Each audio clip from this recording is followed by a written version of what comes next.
ಹಾಸನದಲ್ಲಿ ಜನ ಹೇಗೆ ರೆಸ್ಪಾಂಡ್ ಮಾಡ್ತಾ ಇದ್ದಾರೆ, ಬೆಲೆ ಏರಿಕೆ ಅನ್ನೋದು ಅಲ್ಲಿ ಯಾವ ರೀತಿ ತಟ್ಟಿದೆ, ಆ ಡೀಟೇಲ್ಸ್ ಅನ್ನು ಕೊಡ್ತಾ ಹೋಗ್ತೀವಿ. ಬೆಳ್ಳಂಬೆಳಗ್ಗೆ ಜನರಿಗೆ ಪೆಟ್ರೋಲ್ ಮತ್ತು ಡೀಸೆಲ್ ಹಾಕಿಸ್ಕೊಳ್ಳೋಕೆ ಹೋದಾಗ ಶಾಕ್ ಆದಿತ್ತು. ಕಾರಣ ಬೆಲೆ ಏರಿಕೆ. 3 ರೂಪಾಯಿ ಶಾಕ್ ಬಂಕ್ಗೆ ಬಂದವರಿಗೆ ಸಿಕ್ತು. ಪೆಟ್ರೋಲ್ ತುಂಬಿಸಿದ ನಂತರ ಎಷ್ಟಾಯ್ತು ಅಂತ ಕೇಳ್ತಾರಲ್ಲ, ಫೋನ್ ಪೇನೋ ಅಥವಾ ಗೂಗಲ್ ಪೇನೋ ಮಾಡ್ತಾ ಇದ್ದವ್ರಿಗೆ ನಿನ್ನೆ ಇದ್ದಿದ್ದ ಪ್ರೈಸ್ಗಿಂತ ಜಾಸ್ತಿ ಕೇಳ್ತಿದ್ದಾರಲ್ಲ ಅಂತ ಅನ್ಸಿದೆ. ಕೇಳಿದಾಗ ರೇಟ್ ಜಾಸ್ತಿ ಆಗಿದೆ ಅನ್ನೋದನ್ನ ನೋಡಿದಾಗ ಸಹಜವಾಗಿ ಇನ್ಮೇಲೆ ಬಜೆಟ್ಗೆ ಸ್ವಲ್ಪ ಪ್ರಾಬ್ಲಮ್ ಆಗುತ್ತಲ್ಲ ಅಂತ ಅಂದ್ಕೊಂಡವ್ರ ಸಂಖ್ಯೆನೇ ಜಾಸ್ತಿ ಇದೆ. ನೋಡಿ, ಜಿಲ್ಲಾ ಕೇಂದ್ರಗಳಲ್ಲಿ ಒಂದೊಂದು ಕಡೆ 1 ರೂಪಾಯಿ 2 ರೂಪಾಯಿ ವ್ಯತ್ಯಾಸಗಳು ಇರುತ್ತೆ.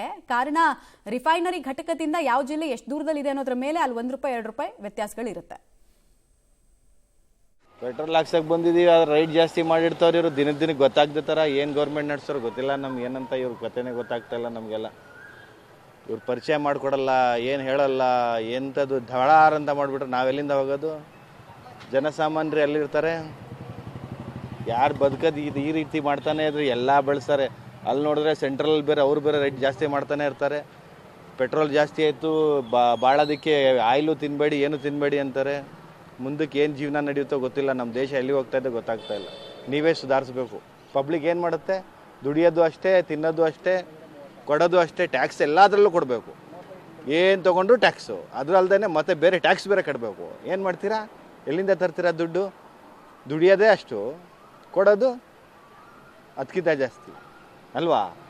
ಎಲ್ಲ ಪಾಪ ಇವರೆಲ್ಲ ಎಲ್ಲಿ ಮಾಡಬೇಕು ಇವ್ರ ಜೀವನ? ನೋಡಿ, 10,000 12,000 ಸಂಬಳಕ್ಕಿದ್ದಾರೆ ಪೆಟ್ರೋಲ್ ಬಂಕಲ್ಲಿ. ಅಂಥವ್ರಿಗೆಲ್ಲ ಏನು ಮಾಡ್ತೀರಾ? ಸಣ್ಣ ವೆಹಿಕಲ್ಗಳು ದುಡಿಯೋದು ಎಲ್ಲ ಕಡೆ ಕೊಡಬೇಕು. ಗಾಡಿ ತೊಗೊಂಡ್ರು ಟ್ಯಾಕ್ಸಾ? ಗಾಡಿ ತೊಗೊಂಡ್ರು ಟ್ಯಾಕ್ಸು. ಅದಾದಮೇಲೆ ಏನು ಮಾಡೋಕ್ಕಾಗಲ್ಲ. ವರ್ಲ್ಡ್ ವಾರ್ ಅದೇ ಪ್ರಾಬ್ಲಮ್. ಏನು ಮಾಡೋಂಗಿಲ್ಲ. ಮಾಡ್ತಾಯಿದ್ದಾರೆ, ಕೆಲಸ ಆಗ್ತಾಯಿದೆ, ಎಲ್ಲ ಜಾಸ್ತಿ ಆಗ್ತಾಯಿದೆ. ಕಮ್ಮಿ ಅಂತ ಯಾವುದೂ ಆಗಲ್ಲ. ಏನು ಮಾಡೋಕ್ಕಾಗಲ್ಲ. ಜನಗಳ ಮೇಲೆ ಹೊರೆ ಬೀಳುತ್ತೆ, ಅನುಭವಿಸ್ಲೇಬೇಕು.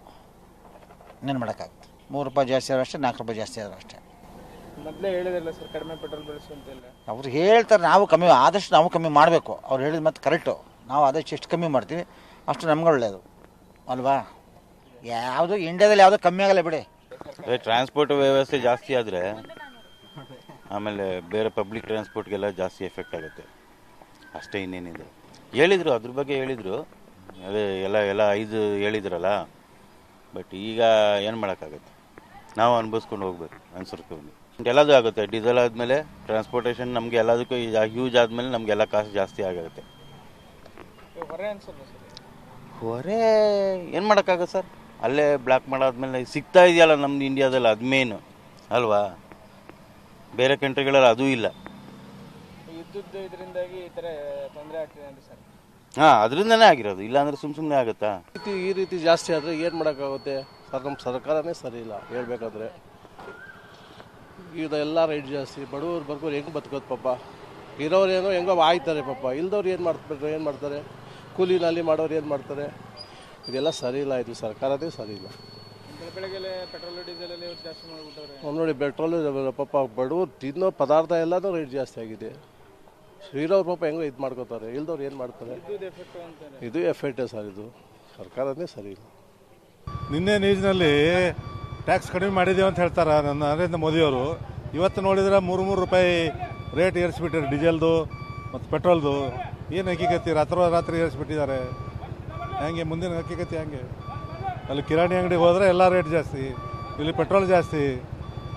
ಹಾಂ, ಎಲ್ಲಿಗೆ ದುಡಿಲಿಕ್ಕೆ ಎಲ್ಲಿ ಹೋಗ್ಬೇಕು ಹೇಳಿ?